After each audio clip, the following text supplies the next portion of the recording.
Señores, gracias por seguir con nosotros esta mañana. Vamos a hablar de un tema que apasiona a este pueblo, la pelota. El pueblo está en esto, pero además todo lo que hay en ese entorno, todo lo que tiene que ver con la vida de la gente, de las comunidades, de los muchachos que acaban de recibir sus bonos o por lo menos de firmar para salir a equipos internacionales. ¿Qué pasa? Y queremos tener esa conversación. Yo sé que también probablemente surjan muchas preguntas a gente que está, familias que están en diferentes pueblos o que tienen hijos que están en pequeñas ligas. Pueden hacer esa pregunta en nuestro chat en vivo. Indira Azuero va a estar con ellas para que conversemos. Así que paso a Germán Marte para este inicio de una conversación que ustedes no se deben perder. Sí, señor. Sí, señor. Y nos place mucho recibir que se integre a este equipo este día para conversar sobre un tema que, bueno, que es la pasión del dominicano. Estamos hablando de la pelota tanto local como de grandes ligas. Ayer se habló o se produjo una especie de danza de los millones. Así mismo titula el periódico El Día una serie de prospectos dominicanos que han firmado con grandes ligas, y eso definitivamente le cambia la vida a la familia, a ese muchacho, y quién sabe, y a sus amiguitos, al barrio, a muchos familiares. Son como, digamos, el punto luminoso de una industria que mueve a mucha gente, que mueve mucho dinero, y que es el sueño de miles y miles de jóvenes de la República Dominicana.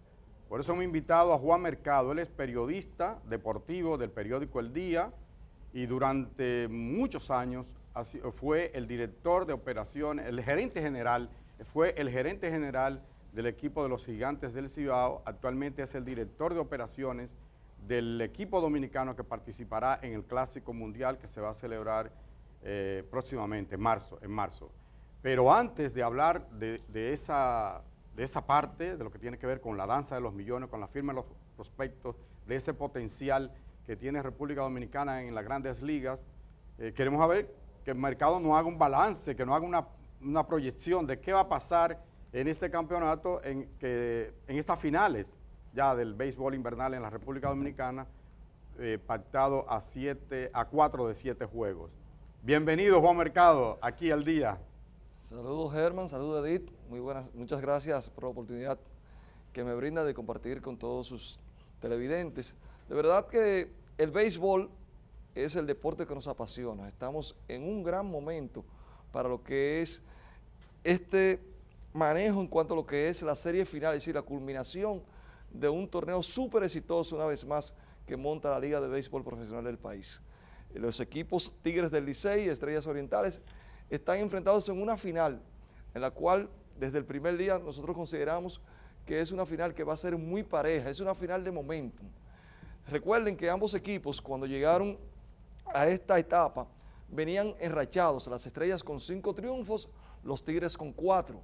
Las Estrellas ganan el primer juego y ya tienen el momentum a su favor. De repente, los Tigres del Licey entonces cambian ese momentum, ganando el segundo juego y ganando el tercer juego. En el día de ayer, una blanqueada del equipo azul con una gran labor de Smith Rogers, quien maniató por completo la ofensiva de las Estrellas Orientales, que se había venido comportando bastante bien en los juegos que han estado efectuando.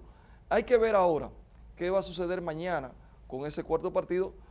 Pienso que va a ser cambiante, aunque una victoria del equipo azul podría colocarle en una situación muy difícil, porque es ir a una serie 3-1, ya prácticamente la situación entonces se complica y prácticamente se define a favor del equipo azul, que tiene ahora mismo el momentum de la serie. Sientes que, pero mira, es una buena noticia para nosotros, los liceístas. Sí, todas las posibilidades las tenemos. Ves que vamos un poco más adelantados. Todas. Sí, todas. Más adelantado. Juan Mercado, por favor, aclárame eso antes que a Indira le dé un infarto aquí en estudio. Hasta, dicen ustedes los que saben de pelota, que hasta el lado 27 nada está escrito. No, precisamente, eso es lo que estamos diciendo, es un asunto de momentum. Ahora mismo, los azules tienen el momentum con una serie 2-1. Mañana van a un cuarto partido. Una victoria azul ya coloca la serie prácticamente a punto de mate. Okay. Ahora bien, una victoria de las Estrellas, entonces ya coloca la serie 2-2 y va a seguir. Yo pienso que va a ser una serie larga. Es decir, con esto te digo que pienso que podrían las Estrellas ganar mañana y empatar la serie 2-2. Si fueras a decirnos las características de cada uno de los equipos, ¿qué destacarías, Mercado? Bueno, el picheo del equipo azul, el picheo del Licey se ha mantenido todo el año. Ellos fueron líderes en la vuelta regular, también en la semifinal y ya en esta serie final, luego del primer partido en el cual César Valdés no se ha presentado muy bien en sus últimas salidas, ya ahí entonces empezó a cambiar con la salida de Raúl Valdés y la de Emil Rogers ayer, que prácticamente se han adueñado de lo que es el escenario de la serie final. Y en el caso de las Estrellas, ¿cuáles son las fortalezas y debilidades que identifican? No, las Estrellas tienen un equipo muy balanceado. Las Estrellas han bateado, han podido hacer defensa y también han pichado. Porque el juego de ayer, te lo dice, 1-0 es un partido que lo puede ganar cualquiera de los dos equipos. Un doble de Sergio Alcántara fue lo único que permitió el equipo oriental. Es decir, hasta ahora la serie ha sido muy balanceada. Es decir, un partido 1-0 no define muchas cosas para decir que un equipo es superior a otro. Vamos a echarle una mirada a los equipos que fueron saliendo. Comencemos por las Águilas. El desempeño que tuvo las Águilas y desde tu punto de vista, las cosas que debe replantearse en este momento. Bueno, las Águilas tuvieron un gran torneo.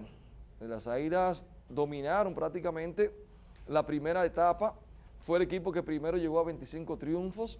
Un equipo con mucha profundidad. Lamentablemente, al final, se le salieron algunos jugadores. Es decir, la salida de Zoilo Almonte para ellos fue vital. Y eso hizo que las Águilas entonces comenzaran a bajar su nivel de juego. Aún así, recuerden que el round robin que se terminó recientemente ha sido uno de los más estrechos, es decir, los más apretados que ha existido. Es decir, todos los equipos empataron por lo menos 3 o 4 veces durante lo que fue el desarrollo del round robin.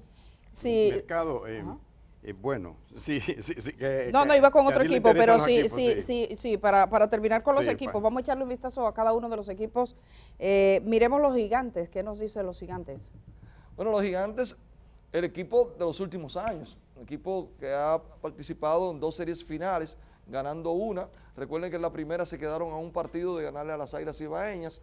Este año volvieron también a tener otra buena temporada, clasificaron el equipo, lamentablemente no pasaron a la serie final por 3er año consecutivo, pero sí hicieron un gran trabajo. En definitiva, el equipo de los Gigantes también ha demostrado que es un equipo con mucho material. Dicho sea de paso, yo tuve que ver bastante con lo que fue la conformación de ese equipo, 17 años duré con esa organización y de verdad que lo conozco bien a fondo. Mercado, nos gustaría pasar ahora... Perdona, pero déjame terminar con los equipos. Pero ya se acabaron, Gigantes, y el Escogido y los Toros. Vamos con el Escogido. ¿Están Escogidos también? Sí, no te desesperes, no te esperes que las Águilas vienen ahora. El Escogido, cuéntame del Escogido. Bueno, el Escogido ha presentado muchos problemas en los últimos años. Se me olvidó el Escogido. Fundamentalmente se ha visto que no le ha ido bien en los cambios que ha realizado. Salió de jugadores de su núcleo que a mi entender no debieron salir nunca, como fueron los casos de Luis Liberato e Iván Castillo, 2 jugadores que ya eran parte de ese núcleo. Entonces ahí se creó un desbalance en esa organización. Dicho sea de paso, han tenido muchos problemas a la hora de seleccionar en los drafts y lamentablemente el material nativo de ellos no es tan profundo, precisamente por esa falla que han tenido como organización. ¿Los Toros qué tal? Los Toros, bueno, lograron un buen grupo, unir un gran grupo. Lo que pasa es que el grupo no se le unió a principio de temporada, entonces cayeron muy abajo y cuando el grupo entró y quiso empezar a ganar terreno, ya la situación se le complicó y era un poquito tarde. Eso es lo contrario que a las Águilas, que al final perdió potencia. Mercado, nos gustaría hablar ampliamente sobre el clásico, pero yo creo que eso podemos dejarlo para otra conversación. Vamos ahora a algo que le interesa a muchas familias de la República Dominicana, puesto que tienen toda la esperanza puesta allí. Me refiero a los muchachos que son cooptados, que firman con un equipo de Grandes Ligas, o que tienen la esperanza de firmar con un equipo de Grandes Ligas. Ayer, el periódico El Día resalta que una serie de prospectos, 31 en total, firmaron contratos millonarios con equipos de Grandes Ligas. Háblame un poquito de esto, de esta industria, que sé que muy bien que tú conoces las intríngulos, los entresijos de ese negocio. Háblanos un poquito, por favor. Germán, de verdad que me gustaría aprovechar el momento para ampliar todo lo que tiene que ver con béisbol. El Clásico no lo podemos obviar. El Clásico es el principal evento que el dominicano espera ya para este año. Es decir, en marzo tan pronto ya vamos a estar hablando de lo que es el equipo dominicano. Precisamente hoy teníamos nuestra primera reunión para ya comenzar a definir el equipo del Clásico Mundial. Lamentablemente no lo vamos a hacer porque nuestro gerente general, Nelson Cruz, ha estado enfermito durante los últimos días, está sufriendo de amigdalitis y muchas fiebres, y por eso no vamos a comenzar a trabajar desde hoy ya con lo que es la definición del equipo dominicano que nos va a representar en el Clásico Mundial. En cuanto a lo que son las firmas. Tú eres el director de operaciones de ese equipo, ¿verdad? Sí, estamos trabajando directamente con lo que es la gerencia y la conformación del equipo. Muy bien. En cuanto a las firmas, te puedo decir que las firmas ya este día, que antes era el 2 de julio, ahora se cambió para el 15 de enero, viene a ser como una cortina de humo. No es tan real como ustedes lo ven. Detrás de ese mundo, de esas firmas, hay muchas realidades que son, dicho sea de paso, no muy buenas para lo que es el país. Hay muchas situaciones que tienen que resolverse. Ayer sí realmente podemos hablar de lo grandioso que fue ver que 31 de los 50 mejores bonos que se entregaron a los prospectos latinoamericanos son dominicanos. Es decir, una gran cantidad de prospectos ayer pasó al profesionalismo. Pero ¿qué sucede? Detrás de esa realidad hay muchas situaciones que hay que resolver. Y le puedo dar como primicia que el próximo miércoles, tan pronto como el miércoles, viene el comisionado de béisbol de Grandes Ligas a reunirse con el presidente de la República para comenzar a resolver ese tipo de situaciones. ¿Qué situaciones se presentan? Bueno, aquí en cuanto a lo que es béisbol se da lo que podríamos llamar una explotación de niños menores. Hay muchos niños en edades tempranas de 8, 9, 10 años que están siendo prácticamente explotados, trabajando hasta dos horarios, 2 tiempos, tanto en la mañana como en la tarde, con el fin de llegar a ser jugadores de Grandes Ligas. Son muchachos, en la mayoría de los casos, que están siendo dopados. Se le ha trabajado con esteroides porque las exigencias que le hacen para pasar al profesionalismo a niños de 10, 11 y 12 años no están aptas para lo que es la edad que ellos tienen. La verdad que eso preocupa bastante. O sea, que esos niños comienzan desde los 10 años o antes. Sí, son tomados desde 10 a ser inyectados. Exactamente, sí, hay muchas situaciones que se han dado, incluso hay niños que han fallecido, hay niños que han quedado lisiados, es decir, por malas prácticas médicas. Hay muchas irresponsabilidades que se dan alrededor de estas firmas o en el proceso de conseguir las firmas que de verdad preocupan, y nuestro país le ha dado la espalda a muchas de esas realidades, y de verdad que ya ha llegado a niveles en que nosotros tenemos que preocuparnos un poquito más. No podemos llenar los ojos de ver que a Celestín le dieron 4.7 millones de dólares, que a otros jóvenes lograron bonos millonarios, porque es que la realidad que hay detrás de eso no es tan lindo como también se culmina al ver estos buenos bonos. Quisiera, Mercado, en un momentito vamos a tener la pregunta de la gente, y es bueno que la vayan formulando. Indira está atenta ahí y la vamos a contestar de una vez, pero ya que estás hablando de estos problemas, dices que el miércoles llega al país el comisionado para reunirse con el presidente de la República, y mencionas este tema del dopaje. ¿Es ese uno de los temas fundamentales? ¿Podría el país tomar algún tipo de medida? Y sería bueno que nos explicaras quiénes lo hacen. O sea, ¿en algún momento se han determinado responsabilidades de quiénes son los que auspician, los que fomentan, y si hay gente que ha estado detenida por administrar una sustancia a un chico? Yo recuerdo unos casos en San Cristóbal, por ejemplo, hace un par de años, tú recordarás. Si nos recuerdas casos específicos y cómo se da, sobre todo Mercado, porque a veces los padres podrían estar pensando que si se lo dice a un entrenador, que ese es el futuro, y se van por ahí. Entonces es buen momento para que la gente que está en sintonía ahora y que tiene a sus hijos también le comente sobre la edad adecuada para que sus hijos vayan a una pequeña. Y los peligros que representa esto. Exacto, y cuál es la edad en que deben ser llevados, y cuál es, dice, bueno, lo están explotando, cuánto tiempo, cómo debería ser ese proceso de formación. Fíjese, dentro de lo que es el mundo del béisbol, lo que conocemos de lo que se da dentro del mismo, sabemos todas las condiciones que se le dan a un niño para llegar al nivel que se requiere.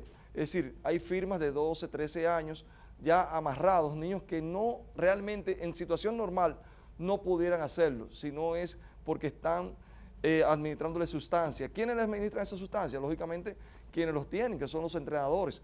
Hay muchos casos, en Santiago hubo una muerte de un jovencito que todavía el caso lo tiene la procuradora y no le ha llegado a un punto final. Ha habido las situaciones que se dieron en el este, también en San Cristóbal, en el sur. Es decir, hay muchos casos que han quedado bajo la cortina porque no han llegado a su final, pero la situación es desde el punto de vista gubernamental. Nosotros tenemos entidades que tienen responsabilidad para cuidar y velar por esos niños que no caigan en las manos inapropiadas y, dicho sea de paso, entonces mal utilizados, porque le venden sueños a sus padres cuando le señalan, mira, tu hijo puede tener condiciones para conseguir un bono de tal o cual cantidad, y tenemos entonces que para hacerlo, porque de manera natural no podemos llegar, tenemos entonces que suministrar este tipo de sustancias que muchas veces no vienen con prescripción médica, sino que ellos mismos son los que se las debería estar, digamos que, como dices ahí, supervisado por un médico. Sobre todo eso ocurre, supongo que con pequeñas ligas, ¿verdad? Porque hay ligas profesionales, centros especializados conocidos, ahí no ocurre eso. No, es que sucede, es que son varias etapas. Es decir, las ligas son unas, las ligas por lo regular lo que hacen es que captan al niño, pero se lo pasan a entrenadores independientes. Y esos son los que hacen. Esos son entonces los que se encargan ya de llevar al niño a la próxima etapa hasta llevarlo hasta las firmas. ¿Qué sucede? Que también dentro de lo que es el negocio, señores, eso es serio, eso hay que verlo porque lo sabemos y hay hasta personas que están lavando dinero dentro de lo que es el béisbol. ¿Cómo, mercado? Es decir, eso pasa a muchas, hay mucha gente buscando los altos bonos, es decir, dentro de esos bonos que ustedes ven ahí, hay porcentajes que van del 50, 60%, es decir, los jóvenes que firman por estas cantidades de dinero, muchas veces, el dinero que le queda a sus padres, te diría, bueno, recibió 4.7 Ferlín, pero es posible que a sus manos lleguen unos 2 millones de dólares. Es decir, que de los 4.7 haya una distribución en la cual quizás al final ustedes pueden ver un joven de esos que recibieron millones, que caigan prontamente en lo que es una situación económica muy difícil. Mercado, en una ocasión tú trabajaste también para el periódico El Día, lo recuerdo muy bien, una situación que se da con el manejo del dinero y los conflictos que trae entre padres y a veces los hijos o familia, gente que no puso un pan en la boca de ese niño para levantarlo y que luego cuando firman, y Edith me puso un caso ayer incluso, cuando lo firman, tú lo habías trabajado también, cuando lo firman viene el papá y dice, yo soy el padre, conmigo hay que hablar. Es conmigo que hay que hablar. Tú has trabajado sobre todo eso. ese mundo paternal. Ajá. ¿Sabes? Que es una situación difícil, más ahora, por ejemplo, con las firmas de 12 años, 13 años, ya el niño desde que rubrica un contrato con Grandes Ligas, inmediatamente se convierte en el hombre de la casa. Si ya piensa ser quien proveedor aporta, sí, exactamente, ya ahí vienen muchas situaciones. Los padres, entonces, ¿qué es lo que más ha alejado a muchos de estos niños que firman con una gran proyección, niños que van, que ustedes que lo firman dicen, wow, qué habilidades tiene este niño, pero ya cuando él está dentro de la organización, está jugando, el rendimiento no es el mismo. Y es básicamente por una distracción que tienen, y es que los padres están gastando su dinero de una manera que ellos no lo han aprobado, y ya entonces esa situación en muchos casos hace que el niño pierda el interés por el juego y se fije más o le provoca lo que está sucediendo con su dinero. O le provoca un ruido, porque si tú estás allá bateando y en la casa aquí matándose, que el papá le quitó los cuartos que se compró. Sí, vienen los divorcios, tiene muchas situaciones. Sí. Se dan divorcios también. Exactamente. Mira, yo tengo un amigo que ha crecido bastante, que es el psicólogo Andy Núñez, que es el psicólogo de la Organización de los Astros de Houston. Ha hecho un trabajo enorme en cuanto a lo que es el trato y el cuidado psicológico de estos niños. Ya todas las organizaciones de Grandes Ligas también, al ver lo que ha sucedido con estas firmas, también se han preocupado por tener bien pendiente lo que es la situación mental de los jóvenes prospectos dominicanos que han estado firmando, porque de verdad que la mayoría, aunque han firmado con muy buenas proyecciones, se han quedado, y una de las causas que ellos han encontrado es precisamente la forma en que sus padres han estado manejándole el dinero. ¿Qué consejo le daría Juan Mercado, que conoce a fondo este asunto? ¿Qué consejo le daría a esos cientos, quizá miles de jóvenes que ponen sus esperanzas en una firma de un contrato con Grandes Ligas? ¿Qué le diría Juan Mercado en términos de asesoría psicológica o asesoría incluso financiera, para que luego no venga esta situación que vemos que se ha producido en muchísimos casos, donde en lugar de alegría lo que se produce entonces pues un problema, y el tipo queda en ni fu ni fa, como dicen? Es decir, estamos hablando de situaciones que en lugar de crear alegría, al final no termina tan alegre el asunto. Es decir, no sé si conoce estas situaciones que se dan. Sí, bueno. Porque uno celebra la firma de estos muchachos y es un éxito, y yo lo veo bien, pero es como dice el mercado, hay muchas cosas que no se ven. Yo recuerdo en una oportunidad que tuve la posibilidad de participar en una conversación con Pedro Martínez, y una de las preocupaciones que él tenía era el tema de los niños. Mercado, sumo a la preocupación y a lo que dice Germán, tú que conoces casos específicos y que supongo algunos padres están hablando. Indira en un momentito va a tener ahora mismo las referencias, porque mucha gente, eso se conoce, yo he escuchado muchas historias, para que precises la edad adecuada para que un muchachito comience a ser formado. O sea, ¿cuándo esos padres deben llevar el niño para iniciar ese proceso? ¿Cuál es la edad adecuada y cuál es el tiempo? Y además todo lo que dice Germán sobre estos conflictos. ¿Sabe? La edad que Grandes Ligas ha colocado para que los jóvenes pasen al profesionalismo es 16 años y medio. Ese es el tiempo en que ya el niño empieza a cambiar y a madurar. Pero antes que eso, ya digamos, antes que eso, lo bueno es que los niños empiecen a una edad temprana, pero empiezan a una edad temprana a divertirse, no a ver el juego del béisbol como un trabajo, sino que empiecen a divertirse como tal, porque son niños, hacen el juego, y ya si tienen las habilidades, empiezan a definir esas habilidades ya a una edad de 12, 13, 14, 15 años, hasta llevar el talento de ellos bien pulido a los 16 años y medio. Pero como se está haciendo en la actualidad, 9, 10 años, eso es algo que no va con lo que es la realidad de ellos en muchos casos, porque son niños, entonces lo quieren exigir a estar a niveles que de manera natural no lo van a lograr, y lamentablemente entonces ahí es que vienen los problemas. Mira una cosa, vamos a mencionar algunos de los jóvenes que fueron ayer ya que recibieron ese bono, que nos dijeras un poquito de ellos. Comencemos con la primera fotografía, creo que ese joven apellido Salas, aquí está. Sí, Ethan Salas, ese es venezolano, es un receptor. ¿Es venezolano o reside aquí? Sí, recibió 5.6 millones de dólares, el bono más grande en la historia que se ha otorgado a un joven de 16 años y medio. Superó los 5.1 de Jason Domínguez, que logró con los Yankees de Nueva York, el dominicano Jason Domínguez, que logró en el año 2019. ¿Dónde lo captaron a él? ¿Ah? ¿Dónde lo captaron? No, él es venezolano. Ya estaba en Venezuela. La historia, sí. Sí, es un poco la historia. Él terminó de pulirse aquí en Dominicana, en la Liga Deportiva Las Javillas. Ok. Eso es lo que nos vincula. Vamos con el siguiente, por favor. Feldín Celestén, ese es un niño de una gran historia. ¿Cómo es su historia? Porque sí, él es baterista de la iglesia, es un niño que se formó bajo la religión, sus padres son ambos muy creyentes y lo formaron dentro de esa formación, y Celestén recibió ayer 4.7 millones de dólares de la Organización de los Marineros. Él es de La Romana, ¿de la misma ciudad de La Romana? Sí, es romanense. Celestén, bueno, felicidades a Celestén y a toda su familia. Escriban en el chat y digan los que conocen a Celestén. Celestén estudiaba también, ¿no? Sí, porque eso es un niño de una gran historia. Vamos con Joendry Vargas, el siguiente. Háblame de él. Este es un torpedero que firmaron los Dodgers de Los Ángeles, 2 millones de dólares le dieron. Él está muy cotizado, él es el tercer mejor prospecto rankeado dentro de lo que son... ¿De dónde es él? Vargas, no tengo la procedencia de Vargas. Alfredo Duno. Duno, aquí tenemos otro. Uno, Luis Morales. Seguimos con el siguiente. Uno, apellido Valdés. Joendry. Ajá. Tenemos a Emmanuel Bonilla. Tenemos a Brandon Maggi o Mallea. y tenemos a Jesús Cava. Dinos algunos de los nombres para ti, los que más se destaquen. Vamos a brindarte un cafecito también mientras vas hablando de ellos. Aquí tenemos a Keila que te va a brindar un café. De esas historias, Juan Mercado, que es cronista deportivo y nos acompaña esta mañana, cuéntanos de esos jóvenes, ¿qué tienen en común?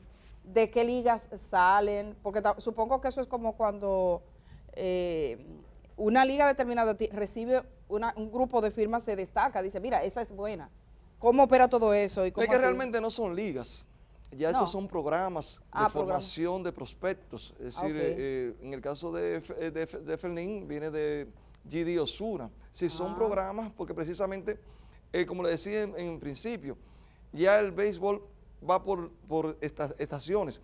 La primera entrada al béisbol son las ligas deportivas, pero estas ligas deportivas más adelante venden esos jugadores por cientos a lo que son los programas de entrenadores independientes. Ya estos entrenadores independientes se encargan de pulir esos jóvenes hasta llevarlo al proceso de firma, donde ya entonces entran a través del béisbol de Grandes Ligas y sus 30 organizaciones. Ese es el proceso como se cumple. La mayoría de estos jóvenes están bien posicionados. Incluso hablaba ayer con varios scouts y me decían que esta ha sido una de las clases más productivas que hay por la calidad que presentan estos jóvenes. Es decir, en la mayoría son muchachos que ellos destacan en cuanto a lo que son jugadores de paradas cortas, que tienen muy buenas manos, mueven muy bien sus pies, tienen muy buenos brazos y su proyección es infinita en la mayoría de los casos, de acuerdo a los reportes que ellos dan. Vamos a ver, hay algunas preguntas, me están diciendo de un caso interesante, una historia que salía ayer de un niño quien lo entrenó fue su madre. Sí. ¿Viste eso? ¿Cómo fue esa historia? Bueno, precisamente su madre es atleta, es una atleta de pentatlón y conoce bastante lo que es la preparación, y ella decidió preparar a su niño hasta llevarlo a lo que es el profesionalismo. Es una gran historia y de verdad que cuando la leí me apasionó bastante. ¿Y cuál es ese? ¿Cómo se llama? ¿Cómo habla ese pelotero? Eso salía ayer en el Listín Diario. Sí. Vamos a buscar la historia, por favor. Quiero, por favor, que enfoquen a Indira Suero ahora, en este momento, que usted está conmigo en esta cámara.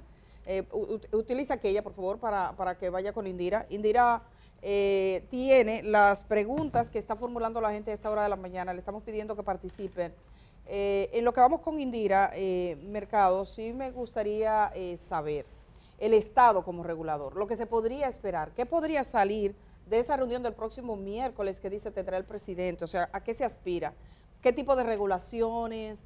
¿Qué puede hacer el Ministerio de Deportes? ¿Qué hacen los que pueden hacer de esto una verdadera industria que respete los derechos de los niños, que los niños nuestros no se vean en riesgo, que existan sanciones si se le dan medicamentos que no debieron nunca haber consumido?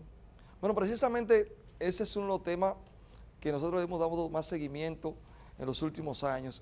¿Qué se puede hacer desde el Estado? El Estado está comprometido y tiene las entidades que puede regular lo que es el trabajo con los niños. Es decir, la explotación de los niños no puede seguir. El Estado tiene que, a quien haga ese tipo de acción, tiene las leyes y tiene que necesariamente aplicarlas a aquellos que violen lo que son los reglamentos que están bien definidos dentro de lo que es el Código Procesal Penal de la República Dominicana.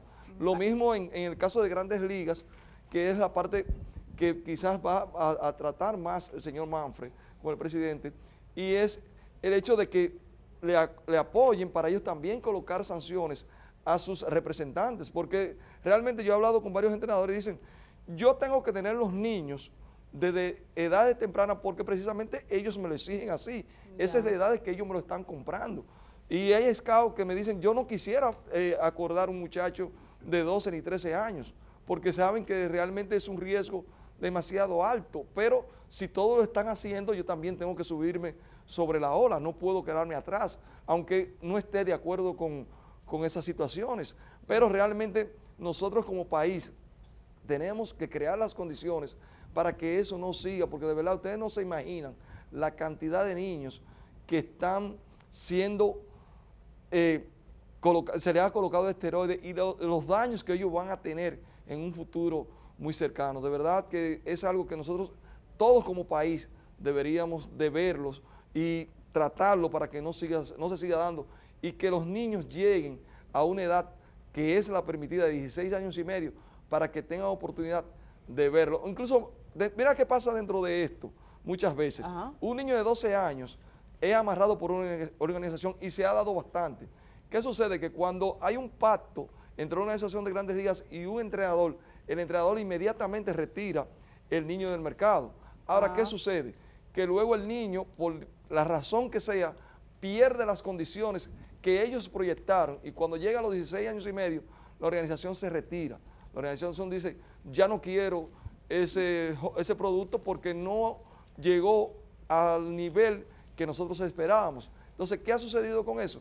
Que ahí viene la frustración del niño, viene la frustración de todo el mundo y de verdad que es algo que no puede seguir dándose porque de verdad que me están al hablando, final vamos a estar mal. Sí, nos están hablando, y bueno, Germán, llévale, se encargó, nos están hablando de sobre todo estos niños, hay muchas preguntas. Voy a pasar con Indira. Indira, ¿cómo está ese chat? Sí, Edith, tenemos muchas preguntas y también comentarios en el chat. Por ejemplo, tenemos a Juan Aquiles Jiménez. Él dice, mi hijo pichaba a 84, 85 millas y lo despidieron porque lo querían obligar a pichar a 88 con 17 años. Según investigué, estaba en el promedio más alto para su edad. Dice, no aceptamos que lo inyectaran. Imagino, Juan, que tendrás más información sobre este tema. Y por igual hay otras preguntas. Por ejemplo, aquí Eduardo Martínez quiere saber exactamente sobre el tema de el monto que se les entrega a estos jugadores. Él dice, ¿qué porcentaje le toca al entrenador de los muchachos firmados? Y por igual, Juan, está el comentario de Conde Knight. Él dice, el pelotero dominicano es escogido fuera de lo que es el draft colegial estadounidense, que incluye también a Puerto Rico, y que se requiere que estudie para que lo escojan. Entonces él dice que como los dominicanos no son escogidos mediante ese draft, que por eso el tema de la educación no es tan importante. Te puse aquí varios temas, pero van muy acorde con la conversación que tenemos ahora. ¿Sabe? El último es el de la firma, la entrada. Fíjense la diferencia. En Estados Unidos, los equipos de grandes ligas no pueden llevarse un niño menor de edad. Ellos tienen que esperar o que el niño alcance ya el nivel colegial, es decir, ya ha pasado la high school para poderlo draftear o llegar a lo que es ya cumplir su ciclo en la universidad, por lo menos los primeros 2 años. Puede ser drafteado o, si no, concluir su carrera universitaria. La mayoría de jóvenes estadounidenses, cuando ya alcanza esos niveles, se olvida del béisbol. Pero sí, los equipos de grandes ligas tienen reglamentaciones y saben que no pueden hacerlo como sucede aquí. Aquí ellos vienen, se llevan los niños o los firman, a edades tempranas lo acuerdan y entonces el niño por lo regular abandona los estudios. Se ha trabajado bastante en eso, hay entidades que han facilitado para que los niños estudien semanal, hay organizaciones que se preocupan porque por lo menos sus niños se gradúen y lleguen a lo que es el bachillerato. Pero yo siento Mercado, intermedio. Mercado, yo siento por lo que estás diciendo que falta la presencia del árbitro de la cosa, que es el Estado. O sea, ¿qué hace el Estado? ¿Qué hace el gobierno? Por ejemplo, tienes, como bien decías ahorita, son muy celosas las entidades aquí que trabajan con niños. Tendrás a Conani, que no sé si tiene algo que ver, le voy a preguntar.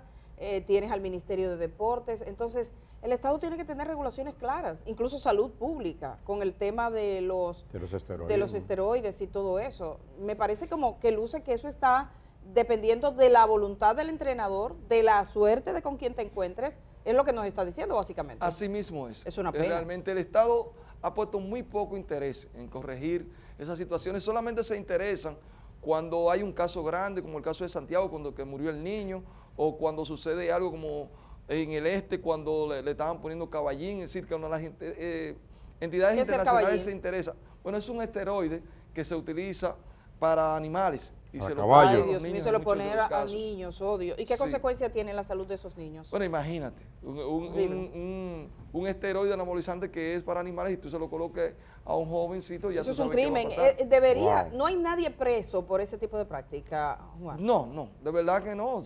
La procuradora ha anunciado La Olga misma Dinay Llavería, procuradora. que ha llevado varios casos. La misma procuradora. Sí, ella lo ha llevado, pero se han quedado ahí. Siempre que tú le preguntas, Olga Dinay, ¿en qué va el caso de Santiago? Estamos trabajando. Ah, estamos Olga trabajando. Dinay, no es la procuradora, no es Miriam Germán, sino la fiscal responsable de la Procuraduría General de la República para el tema de menores.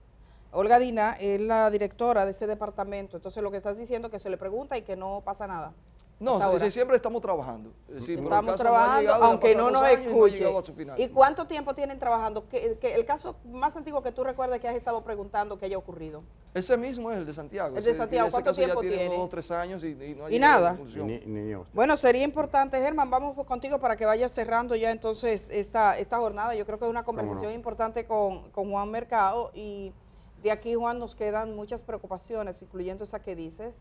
Ojalá que no prevalezca la impunidad y que el gobierno destine recursos y tenga una política clara frente a algo que nos llena de orgullo luego, pero que puede dejar muchos jóvenes en el camino. A mí, por ejemplo, me están diciendo aquí uno que a un sobrino, dice, el entrenador no quiso nunca que firmara por un monto pequeño, que tenía que esperar, que era más grande. Después se pierde. Se le fue la vida en eso, porque un entrenador así lo quiso. Entonces, ¿hasta qué punto puede participar la familia, reclamar? Yo me gustaría que algunos pusieran... Firman un acuerdo a la familia, están Sí, obligados. claro, tienen que firmar Puede un venir acuerdo. a poner recursos de amparo, ir a la justicia y decirle, mire, este hombre está obstaculizando la vida del hijo mío. Deberían poder hacer eso, pero con asesoría, que fuera algo organizado. Si el Estado decidiera, aquí hay una gran industria. ¿Cuánto dinero mueve esa área aquí en el país que tú calculas? Bueno, unos 500 millones anual de 500 dólares. millones Se de mueve, dólares. Sí, de dólares, sí. Eso es Ese mucho es el dinero. estimado de las organizaciones de grandes ligas acá, incluyendo el funcionamiento de sus academias. Es decir, las 30 organizaciones tienen presencia en suelo dominicano. Y nosotros pues, somos uno de los países que va adelante, ¿no? Claro, después de Estados Unidos somos los mayores productores de peloteros. Y precisamente, Mercado, ya para terminar, te quería preguntar, bueno, vi que entre los que firmaron hay un hermano de... Hay un hijo de Vladimir, y hay sí. un hermano de Juan Soto. Y un hermano de Juan Soto, de sí, Juan sí, Soto. sí, Vamos claro, a sí. desearle... La sangre, tú sabes. Sí. Pero fíjate, en el venezolano, en Itam, la historia es grandiosa, Qué porque bien. su abuelo, su padre, su hermano, todos pasaron Son grandes peloteros ligas. profesionales. Mercado, brevemente sobre el papel de las academias de los equipos de grandes ligas en la República. ¿Por qué escogen a República Dominicana precisamente? Creo que más de 10 equipos, no sé cuántos equipos. No, los 30 tienen. Los academias 30 acá, tienen, sí. wow. Sí, los 30 que Y vas a- cuéntame el papel de esa academia, ¿cómo es? Bueno, las academias, ¿Cómo entra una gente a la academia? bueno, después que tú firmas, es decir, que logran, por ejemplo, esos jovencitos que firmaron ayer, ya entran a lo que es la academia en cuanto a lo que es su preparación. Las academias sí hacen un gran trabajo de formación del joven. Incluso hay academias que se preocupan por la educación de los jóvenes. Ya ellos también están trabajando, como te decía ahorita, el tema psicológico, además de pulir lo que son las habilidades de cada uno de estos jóvenes, los cuales son llevados a edades tempranas hasta las grandes ligas. Es decir, ahí vemos el éxito que hemos tenido con nuestros peloteros, que son nuestra marca país, sí, son nuestros mayores representantes a nivel internacional y orgullo de todos los dominicanos en cuanto a sus actuaciones en el béisbol de grandes ligas. Mira, mucha gente está felicitando y saludando tu participación esta mañana, Sí, que ha excelente. sido distinta. Y debo decir, porque están preguntando, como Germán Marte dijo que habías ocupado cargos y de hecho tienes vínculos en el área deportiva en el país, están preguntando que por qué alguna de las cosas que estás diciendo no lo habías denunciado antes. Quiero decir que él sí lo ha denunciado. Me consta lo que lo ha son escrito, En el que lo hemos- periódico sí, escrito señor. de manera permanente, Sí. porque él es periodista. Hoy lo está diciendo aquí, en este escenario, pero está cargado de historias. O sea, en cada una de esas historias, preguntando a los fiscales qué ha pasado con un crimen, solo que les adelantamos eso, busquen las historias escritas entonces por Juan Mercado, cronista deportivo, en el periódico El Día. Te agradecemos mucho, Mercado, que haya estado aquí con nosotros esta mañana. Muchas gracias. A los padres que busquen información y ojalá, podemos conversar otro día, a ver qué pasa, ojalá el gobierno se anime a regular, ese podría ser un verdadero... Después del miércoles sabrás todo lo que va a pasar. Es verdad, ¿tú tienes esperanza de que va a Sí, pasar sí, algo bueno? van a cambiar muchas cosas. El presidente tendrá que comprometerse a mejorar la situación del mercado de firmas en República Dominicana y también Major League hará su parte con sus 30 organizaciones. Bueno, pues si se anuncian algunas medidas así bien fuertes, quizás pudiésemos estar conversando el jueves contigo acá. Lo que hay que darle seguimiento. Vamos, vamos por otra taza de café, ¿tú te animas? Gracias, Juan Mercado, cronista deportivo del periódico El Día, para el programa El Día. Vamos a ir a la pausa, Gracias. pero antes recordarles, cuando regresemos de esta pausa, tenemos algunas noticias que queremos tratar con ustedes, algunos temas. Hoy el programa ha sido en cierto modo distinto, yo creo que lo merece, mucha gente está diciendo, en vez de estar hablando nosotros mismos acá sobre un tema que nos preocupa, vimos las firmas, vimos lo que está ocurriendo, vimos la serie y creemos que debíamos traer aquí una persona especializada. Luego vamos a ver el resultado de un estudio que hizo la Defensoría del Pueblo a propósito de los derechos de la gente, los derechos fundamentales, qué idea tiene en nuestro país la gente sobre sus derechos. ¿Los conoce? La primera cosa que se puede, que es necesario tener para reclamar un derecho es conocerlo. Si usted no conoce, si usted vive en la ignorancia, no va a reclamar, va a coger el camino que otro le dice. Así que el resultado de ese estudio nos parece muy importante, vamos a conversar sobre eso y sobre otros temas que tenemos. Hacemos este cambio, señor director, y regresamos de una vez. El Día camina contigo allá donde vayas. Cuando salgas de casa, continúa con nosotros en YouTube. El Día, 25 años de buen periodismo.